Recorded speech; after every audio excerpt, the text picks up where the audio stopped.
দর্শক আসসালামু আলাইকুম। আমি মোহাম্মদ শাহজাহান আলী, মেডিকেল সহকারী,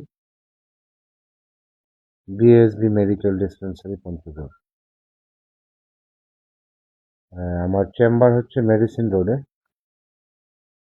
আপনারা সবাই অবগত আছেন যে আমি আমার চেম্বারে বাচ্চাদের ডিভাইস কসমেটিক্স উন্নতি খাতনাটা করে দিই। এটি একটি অত্যাধুনিক খাতনা এবং অত্যন্ত নিরাপদ একটি খাতনা। আর একটি নিরাপদ ও সুন্দর খাতনা এখন সময়ের দাবি। তো যেটা বলছিলাম, এই খাতনায় কিছু সুবিধা আছে। বাচ্চাদের যেমন সুবিধা আছে, ঠিক গার্জিয়ানেরও তেমন কিছু সুবিধা আছে। বাচ্চাদের জন্য হলো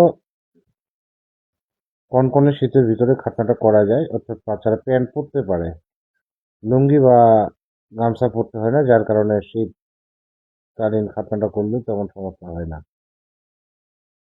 আলহামদুলিল্লাহ, বাচ্চারা খাতনা করার পরে বেড থেকেই প্যান্ট পরে নেমে যায়।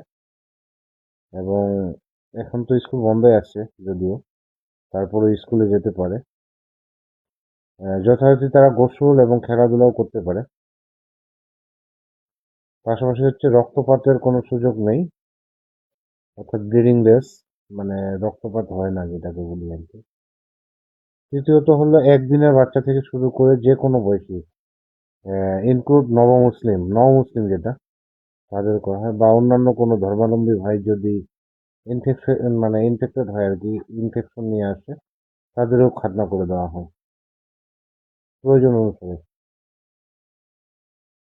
আপনারা জানেন সবাই যে আসলে পৃথিবীতে মূলত দুটি কারণেই খাতনা করা হয়। প্রথমটি হচ্ছে ধর্মীয়, আর দ্বিতীয়টি হলো চিকিৎসাগত, মানে অসুস্থতাজনিত কারণ। ধর্মীয় কারণে পুরো বিশ্বে দুইটি জাতি খাতনা করে, একটি হচ্ছে মুসলিম জাতি আর একটি হচ্ছে ইহুদি জাতি। আর অন্যান্য ধর্মাবলম্বী যারা আছে তারা অসুস্থতা জনিত কারণেই মূলত খাতনাটা করে, যাদের থাইরয়েড ডিজিজটা হয় বা অন্য কোনো ইনফেকশন হয় বা প্যারালাইটিস ডিজিজ হয়, সেক্ষেত্রে তাদের মানে সুন্নতে খাতনাটা প্রয়োজন হয় বা করতেই হয়, এটার কোনো বিকল্প নেই। তো যাই হোক, যেটা বলতেছিলাম যে এখানে গার্জিয়ানদের সুবিধা কি, গার্জিয়ানদের কোনো প্যারা নেই। আচ্ছা, আপনার বাচ্চাকে আপনি খাতনা করছেন, রাতে আপনাকে পাহারা দিতে হবে না, আপনার বাচ্চা একবারে স্বাভাবিক চলাফেরা করবে এবং প্যান্ট পরে ল্যাপ গায়ে দিয়ে ঘুমাইতে পারবে ইনশাল্লাহ। তো যাই হোক, যদি আপনারা আমার এখানে এই সুন্দর সুন্দর বা নিরাপদ খাতনা করতে চান, আমার চেম্বার মেডিসিন রোডে সরাসরি চলে আসবেন। ফিসটা নির্ধারিত নেই, এটা আলোচনা সাপেক্ষেই করতে হয়। যাই হোক, সকলে ভালো থাকবেন, সুস্থ থাকবেন। অনেক রাত হয়ে গেছে। সকলে আমার জন্য দোয়া করবেন, আমিও আপনাদের সকলের জন্য দোয়া করি। মহান আল্লাহ আমাদের সকলের সহায়ক হন। সকলে ভালো থাকবেন, সুস্থ থাকবেন।